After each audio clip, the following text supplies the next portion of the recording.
जी student है। हम आज जो है वो कंप्लीटिंग स्क्वायर जो मेथड है क्वाड्रेटिक इक्वेशन को सॉल्व करने का उसकी तरफ जा रहे हैं। दूसरा तरीका है ये, क्योंकि ये शार्ट क्वेश्चन भी आता है कि क्वाड्रेटिक इक्वेशन को सॉल्व करने के कितने तरीके हैं। तो आपने वहाँ पे लिखने होते हैं कि उसके 3 तरीके हैं। पहला जो है वो फैक्टराइजेशन है, जिसे उर्दू के अंदर हम तज्ज़ी का तरीका कहते हैं। दूसरा जो है वो बाय कंप्लीटिंग स्क्वायर है, जिसको हम तकमील मुरब्बा कहते हैं। तो आज हम जो है इसको सीखते हैं कि हमें क्वाड्रेटिक इक्वेशन अगर दी गई है तो उसको कंप्लीटिंग स्क्वायर से कैसे सॉल्व किया जाता है। तो सबसे पहले तो यही है कि आपको जो इक्वेशन दी गई है, आपने सबसे पहला काम जो है वो उसकी म्यारी शक्ल बनानी है। सबसे पहला स्टेप कि आपने उसको स्टैंडर्ड फॉर्म के अंदर लिखना है। अगर वो स्टैंडर्ड फॉर्म में नहीं है तो सबसे पहला काम ये भूलना नहीं है कि आपने उसको स्टैंडर्ड फॉर्म में लिखना है। चाहे आप फैक्टराइजेशन से तरीके से कर रहे हैं सवाल, चाहे कंप्लीटिंग स्क्वायर तरीके से कर रहे हैं, चाहे आप क्वाड्रेटिक फार्मूला जो हम तीसरा मेथड पढ़ेंगे। पहला काम है कि आपकी इक्वेशन स्टैंडर्ड फॉर्म में होनी चाहिए, म्यारी शक्ल। जब आपने रकम को म्यारी शक्ल में लिख लिया, उसके बाद नंबर 2 पे आपने करना ये है कि जो एक्स स्क्वायर का कोफिशिएंट है, यानी एक्स स्क्वायर का जो अददी सर है, कोफिशिएंट और उर्दू के अंदर कहते हैं उसको अददी सर, ये हमेशा 1 होना चाहिए। यानी इसकी कीमत जो है वो 1 होनी चाहिए जमा की। एक्स स्क्वायर का अददी सर। दूसरा पॉइंट मैंने क्या बताया, coefficient of x square is always equal 1। अगर वो 2 है तो आप 2 पे डिवाइड कर दें, वो नफी पे है नफी पे डिवाइड कर दें, 3 है 3 पे डिवाइड करके, यानी जो भी एक्स स्क्वायर के साथ लगा हुआ कोफिशिएंट होगा, आप उसी अदद पे पूरी इक्वेशन को डिवाइड करेंगे ताकि हमारे पास जो है वो एक्स स्क्वायर का अददी सर 1 बन जाए। ये हो गया हमारे पास दूसरा स्टेप। इसके बाद नंबर 3 पे हमने क्या करना है, आपने एक्स स्क्वायर और एक्स वाली रकमें, यानी ये जो 2 वेरिएबल है, एक वेरिएबल पावर 2 के साथ वही सेम वेरिएबल एक्स अकेला मुतगैर, आपने इसको मसावात के बाईं तरफ और जो मुस्तकिल होगा जिसको आप कांस्टेंट कहते हैं, आपने उसको हमेशा इक्वेशन के दाईं तरफ लिखना है। ये कंप्लीटिंग स्क्वायर के क्वेश्चन को सॉल्व करने का तीसरा स्टेप है। जब आपने एक्स स्क्वायर का कोफिशिएंट 1 बना लिया, अददी सर 1 बना लिया, तो तीसरे स्टेप में आपने एक्स स्क्वायर और एक्स को इक्वेशन के बाईं तरफ, और अगर उस रकम में कोई कांस्टेंट है, कोई कांस्टेंट नहीं है जो भी है, आपने उसको इक्वेशन की दाईं तरफ लेकर जाना है। इसके बाद आपने जो चौथा काम करना है, जिसके अंदर अक्सर स्टूडेंट जो है वो गलती करते हैं, इसको जरा तवज्जो से देख लें। जो एक्स का अददी सर होगा, जो भी एक्स का अददी सर आपके पास होगा, आपने उस कोफिशिएंट को, अददी सर को रफ अमल में लिखकर 2 पर तकसीम करना है। एक्स के कोफिशिएंट को 2 पे आपने करना है तकसीम। जो ही आप एक्स के कोफिशिएंट को 2 पे करेंगे ना तकसीम, आपके पास एक आंसर आएगा। ये रफ अमल में काम आपने करना है, नीट में नहीं करना। एक्स के अददी सर को 2 पे जब आप तकसीम करेंगे तो आपके पास एक आंसर आएगा। जो आपके पास जवाब आएगा तकसीम करने के बाद, आपने उस जवाब का मुरब्बा यानी स्क्वायर इक्वेशन के दोनों तरफ, जो स्क्वायर आया है, जो मुरब्बा आया है, इक्वेशन की दोनों तरफ में उसको आपने जमा कर देना है। जो इक्वेशन आपके पास मौजूद होगी, एक्स के अददी सर का जो जवाब निकलेगा 2 पे तकसीम करने के बाद, आपने उसका मुरब्बा, उसका स्क्वायर दोनों तरफ इक्वेशन के जमा कर देना है। इसके बाद नंबर 5 पे जो आपकी इक्वेशन की बाईं तरफ होगी, यानी मसावात की जो बाईं तरफ होगी, आपने उस रकम को मुकम्मल मुरब्बा बना देना है। वो खुद ब खुद बना बनाया होगा, उसको लिखने का मैं आपको तरीका बता दूंगा कि वो कैसे लिखना है। यानी जब आपने क्या किया, x के अददी सर को 2 पे किया तकसीम, उसका आया एक जवाब। जो जवाब आएगा उसका मुरब्बा आपने दोनों तरफ जमा कर देना है।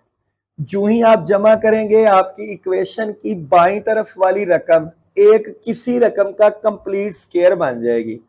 और उसके बाद आपने राइट साइड को सिंप्लीफाई करना है, और जो ही आपकी राइट साइड सिंप्लीफाई होगी, आपने दोनों तरफ जो है वो जजर लेना है, और आपका क्वेश्चन जो है वो सॉल्व हो जाएगा। अब स्टूडेंट यहाँ पे देखें, मैंने आपको तरीकाकार समझाया, आपके सामने रकम मौजूद नहीं है, और जब तक रकम मौजूद ना हो तरीकाकार भी जल्दी से समझ नहीं आएगा। अब मैं आपको एक एग्जांपल देता हूँ, एक क्वेश्चन लिखता हूँ, और यही तरीकाकार हम उस पर अप्लाई करेंगे, और देखिएगा आपको बड़ी आसानी से इसकी समझ आ जाएगी। तो लिखते हैं, यदि हम एक रकम अपनी एक्सरसाइज ही 1.1 से ही लिख लेते हैं, एक्स स्क्वायर माइनस का 2x minus 195 is equal to 0। तो स्टूडेंट मैंने आपको तकमीले मुरब्बा हल करने के तरीके के अंदर देखें पहले बताया है कि उसको नंबर 1 पे म्यारी शक्ल में लिखना है, स्टैंडर्ड फॉर्म में लिखना है, म्यारी शक्ल में लिखना है। तो जरा गौर करें, आपके पास जो आपका क्वेश्चन है वो ऑलरेडी म्यारी शक्ल में है, स्टैंडर्ड फॉर्म में है। कैसे? एक्स स्क्वायर एक्स और कांस्टेंट इक्वेशन के बाईं तरफ है। तो हमारा पहला जो स्टेप है वो कंप्लीट हुआ। अब स्टूडेंट मैंने आपको दूसरा स्टेप बताया कि जो एक्स स्क्वायर का कोफिशिएंट है, जो एक्स स्क्वायर का अद्दी सर है, वो हमेशा 1 होना चाहिए। अब जरा चेक करते हैं हमारे क्वेश्चन के अंदर, यहाँ एक्स स्क्वायर का कोफिशिएंट जो अद्दी सर है वो 1 है। अगर ये 1 ना होता तो हमने इसे 1 बनाना था। तो इसका मतलब ये हुआ कि हमारा दूसरा स्टेप भी इस क्वेश्चन के अंदर जो है ना वो मुकम्मल है, कि वो ऑलरेडी 1 है। इसके बाद स्टूडेंट अब चलते हैं तीसरे स्टेप की तरफ। एक्स स्क्वायर और एक्स इक्वेशन के बाईं तरफ यानी मसावात के बाईं तरफ रखने हैं, और मुस्तकिल अदद जो है उसको दाईं तरफ रखना है। अब तीसरा स्टेप जरा चेक करते हैं, उसको लिखते हैं। देखिए हमारे पास ये एक्स स्क्वायर और एक्स है, इसको हमने इक्वेशन के रखना है बाईं तरफ।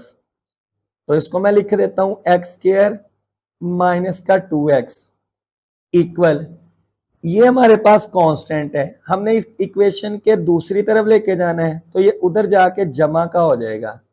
जमा लिख दें साथ तब भी ठीक है, ना लिखें इससे कोई फर्क नहीं पड़ता, क्योंकि जमा की अलामत लिखें या ना लिखें एक ही बात है। ये हमारा तीसरा स्टेप हो गया। क्या था? एक्स स्क्वायर और एक्स इक्वेशन के बाईं तरफ और कांस्टेंट इक्वेशन के दाईं तरफ लिखना है। इसके बाद चौथा स्टेप बड़ी तवज्जो से समझिएगा। मैंने कहा था जो एक्स का अददी सर है, अब गौर करें यहाँ पे हमारे पास जो एक्स का कोफिशिएंट है वो है 2। अलामत नहीं देखनी, जस्ट अदद को देखना है, डिजिट को। वो हमारे पास है 2, तो मैं इसको रफ अमल में लिख लेता हूँ 2, जो एक्स का अददी सर है। मैंने कहा था आपने इसको तकसीम करना है, जो भी एक्स का अददी सर होगा 2 पे। तो जब आप 2 को 2 पे तकसीम करेंगे तो हमारे पास जवाब आएगा 1। एक्स के अददी सर 2 को 2 ही पे, हमेशा 2 पे तकसीम करना है। तकसीम किया, जवाब आया 1। मैंने आपको बताया था जो जवाब आएगा उसका मुरब्बा यानी उसका स्क्वायर आपने इक्वेशन के दोनों तरफ जमा करना है। तो देखें इक्वेशन की ये लेफ्ट हैंड साइड है, तो ये मैं वैसे ही लिख रहा हूं एक्स स्क्वायर माइनस 2x। अब जो जवाब आया हमारे पास वो क्या है? 1। इसका मुरब्बा इधर भी मैंने जमा कर दिया, और इस साइड पे लिखा हुआ है 195, और इधर भी मैंने उसी रकम के मुरब्बे को जमा कर दिया। क्या किया? एक्स के अददी सर को 2 पे किया तकसीम, तो जवाब आया 1। जो जवाब आया उसका मुरब्बा लेफ्ट और राइट दोनों तरफ जमा कर दिया। अब मैंने कहा था कि आपके पास जो बाईं तरफ वाली रकम होगी वो एक कंप्लीट मुरब्बा बन जाएगी। इसको लिखने का तरीका, ये जो पहली रकम है इसको आपने स्क्वायर के बगैर लिखना है। तो यहां मैंने लिख दिया x, पहली रकम को स्क्वायर के बगैर। जो अलामत यहां आएगी ना वही अलामत आपने यहां लगानी है। अगर इधर जमा होता जमा लिख देना था, माइनस होता माइनस। अब आखिरी रकम ये जो है इसको भी आपने स्केयर के बगैर लिख के इस रकम का होल स्केयर लिख देना है। अब जरा गौर करें कि अगर मैं इसको ओपन करूं तो ये रकम आनी भी चाहिए। खुले मुरब्बे को बंद कर दिया, इसी तो वजह से इसका नाम बनता है कंप्लीटिंग स्केयर, कि हमने इसको कंप्लीट स्केयर बनाना है। इसको ओपन करो ये आएगा, इसको मैंने बंद किया ये आएगा। कैसे, मैंने बताया कैसे बनेगा। पहली रकम जो होगी, जारी बात है वो हमेशा एक्स स्केयर ही होगा, अंडरस्टूड बात है। आपने उसको स्केयर के बगैर लिखना है। हमेशा जो यहाँ पे एक्स के कोफिशिएंट से पहले अलामत होगी वो अलामत हमेशा आपने सेंटर में लगानी है। और जो रकम आपने अपनी तरफ से तकसीम करने के बाद जिसका मुरब्बा दोनों तरफ जमा किया होगा, हमेशा वो हिस्सा आपने यहाँ लिखना है और इसका लिख देना है होल स्क्वायर इक्वल। इधर 195 मैंने कहा इसको आपने सिंप्लीफाई करना है, एक का स्क्वायर आएगा एक। अभी इसको वैसे ही लिखा रहने दें, क्योंकि अभी ये सिंप्लीफाई नहीं हुआ। तो 195 में एक जमा करें तो 196। जब आपके पास ये कंप्लीट सिंप्लीफाई हो जाए, मुख्तसर हो जाए, मजीद मुख्तसर होने के काबिल ना हो, तो आपने इसका दोनों तरफ लेना है जजर यानी स्क्वायर रूट। तो अब तो आसान हो गया क्वेश्चन, जो हम शॉर्ट क्वेश्चनों में भी करते हैं। तो taking square root on both side, तो इधर हमने लिया जजर, 196 का भी हमने लिया जजर। तो यहाँ पे स्टूडेंट अक्सर गलती करते हैं कि जमा माइनस की अलामत नहीं लगाते। अगर आपने ना लगाई तो आपका नंबर कटेगा, क्योंकि हमेशा जजर ओपन करते हुए आपने जमा नफी लगाना है। वैसे भी गौर करें, ये क्वाड्रेटिक इक्वेशन है, तो क्वाड्रेटिक इक्वेशन की डिग्री 2 होती है। तो जिस इक्वेशन की डिग्री 2 होती है उसके सोल्यूशन सेट भी 2 आने चाहिए। तो अगर आपने जमा नफी ना लगाया तो आपका एक सोल्यूशन सेट आएगा, आपके नंबर कट जाएंगे। अब ये जजर स्केयर से कट जाएगा, तो x minus 1 is equal to 196 का जजर आएगा जमा नफी 14। अब इसको एक बार जमा के साथ लिख दें और एक बार इसको माइनस के साथ लिख दें। अब स्टूडेंट माइनस का एक उधर जाएगा तो जमा का 14 में एक जमा किया तो 15, और माइनस का एक उधर जाएगा तो जमा का, और ये माइनस का आ जाएगा 13। अब इसको हमने सोल्यूशन सेट में लिखना है 15 और माइनस 13। तो ये हमारा सोल्यूशन सेट है। तो देखें स्टूडेंट, कंप्लीटिंग स्क्वायर का तरीकाकार हमने आज सीख लिया। आप अगर इसको याद कर लेंगे, इसको स्टेप वाइज, तो आप इसका कभी भी क्वेश्चन नहीं भूलेंगे।